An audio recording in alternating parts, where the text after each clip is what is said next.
Avec le printemps, prendre du bon temps en terrasse ou au pied des arbres peut très vite devenir insupportable. C'est-à-dire que quand je suis dehors, je sais que je vais certainement éternuer et puis ça rend le truc pas plus difficile mais un peu moins agréable, quoi. Sans antihistaminique, en tout cas, ça devient un peu compliqué. Ouais.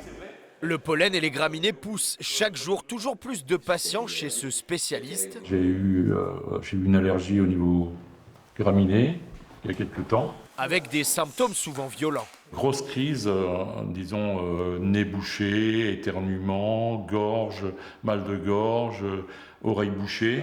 Surtout, les périodes allergènes sont de plus en plus longues. Avant, il y avait peut-être des niveaux moins élevés. Maintenant, il y a des quantités de pollen plus agressifs et plus importantes. Vous avez les graminées qui parfois peuvent traîner jusque septembre. Et vous avez d'autres plantes qui peuvent traîner. Donc oui, avec des choses qui sont saisonnières, on couvre plus de la moitié de l'année. Car avec le changement climatique, la quantité de pollen dans l'air augmente. Et ces derniers jours, toute la région est même placée en alerte rouge. On est sur un risque de pollen qui est élevé, donc qui est sur une échelle de 0 à 3, donc au maximum 3 sur 3. C'est ce que révèle l'indicateur Atmo en charge de l'observation de la qualité de l'air. Le temps sec qu'on a depuis quelques jours, tous ces pollens de graminées qui ont été formés, on va dire, pendant le mois de mai, sont en train d'exploser et se retrouvent dans l'atmosphère. Un enjeu de santé publique, si bien que le risque allergique est pris en compte dans l'aménagement urbain. Depuis 2020, 30 000 arbres ont été plantés à Lille, mais plus question de choisir des bouleaux ou des platanes. On fait un choix de variétés qui sont pas allergènes, on fait un choix de variétés qui remplissent un rôle pour la biodiversité. Et on a un soin particulier qui est pris sur cette dimension. Ce risque élevé d'allergie liée au pollen devrait durer au moins jusqu'au début du mois de juillet.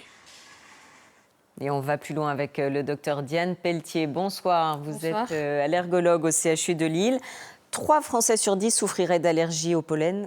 Comment expliquer ce chiffre? Est-ce que c'est plus qu'avant et est-ce que vous le constatez dans votre service? On sait, et c'est bien décrit, que sur les dernières décennies, le nombre d'allergiques croît et ne fait que croître, probablement sur beaucoup de facteurs sont en jeu, les modifications d'habitudes de vie, et puis on sait aussi que la pollution aggrave le potentiel allergisant des pollens et qui peut du coup toucher plus de personnes.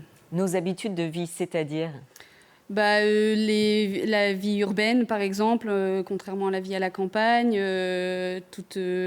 même nos habitudes alimentaires, en dehors des pollens, mais on sait que de nouveaux régimes apparaissent, des gens qui sont de plus en plus véganes avec la consommation d'autres aliments qui font découvrir de nouvelles allergies, par exemple. On devient plus fragile.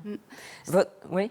C'est pas question d'être plus fragile, mais c'est nos habitudes de vie qui changent et donc les tolérances sont plus sensibles. Votre confrère l'a dit, les périodes d'allergie durent plus longtemps, c'est plus seulement qu'au printemps. Vous le constatez aussi ? Oui, ça dure plus longtemps. Avant, on disait que les pollens de graminées, c'était typiquement avril à juillet. On le sait, les patients le disent très bien que ça peut tirer jusque septembre. Et comme le disait le docteur Fromentin, d'autres pollens viennent s'ajouter également. Et les patients peuvent être sensibilisés à plusieurs pollens, qui fait que les périodes où ils souffrent de rhinoconjonctivite allergique peuvent être plus longues. Et comment expliquer que cette période s'allonge ? Probablement avec le réchauffement climatique, j'imagine. Là, les patients jusque-là n'étaient pas encore trop touchés au mois d'avril, puisqu'il faisait tellement beau dans notre région qu'avec la pluie, ils n'étaient pas touchés. Et que là, ça y est, les pollens explosent et volent dans l'air et ne tombent plus avec la pluie. Et donc les patients deviennent symptomatiques. Oui. Et alors, quels sont les gestes à adopter pour essayer de limiter un peu ? Le traitement d'une allergie, en premier lieu, c'est l'éviction. Mais vous imaginez bien que l'éviction pour les pollens, ce n'est pas possible. Des petites règles de vie, par exemple, éviter d'aérer en plein pic pollinique vos maisons, parce que du coup, les pollens vont rentrer, par exemple, dans vos chambres. Pas faire sécher le linge dehors, puisque sinon, si vous dormez dans le lit où le linge a séché, forcément, il y a du pollen dessus. Après, donc, il y a les traitements symptomatiques, avec les antihistaminiques ou les sprays nasocorticoïdes en première intention. Et quand vraiment les symptômes ne sont plus contrôlés par les traitements symptomatiques, on peut avoir recours à ce qu'on appelle du coup la désensibilisation. Ça, c'est une bonne idée ? Voilà, quand on ne s'en sort plus avec le traitement symptomatique, c'est le seul traitement causal de l'allergie, la désensibilisation. L'idée, c'est vraiment de venir réhabituer notre corps à tolérer le pollen pour que quand on est exposé, on ait moins de symptômes, voire plus du tout symptômes. Ça marche comment, ce traitement ? Alors, aujourd'hui, c'est du sublingual, c'est par voie sublinguale. Aujourd'hui, en France, on a... Des comprimés ? Alors, il y a des comprimés depuis quelques années pour les acariens et les pollens de bouleau et de graminées notamment.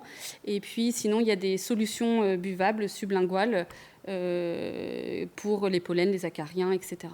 Merci beaucoup Diane Pelletier pour toutes ces explications et merci d'être venue sur ce plateau ce soir. Merci pour l'invitation.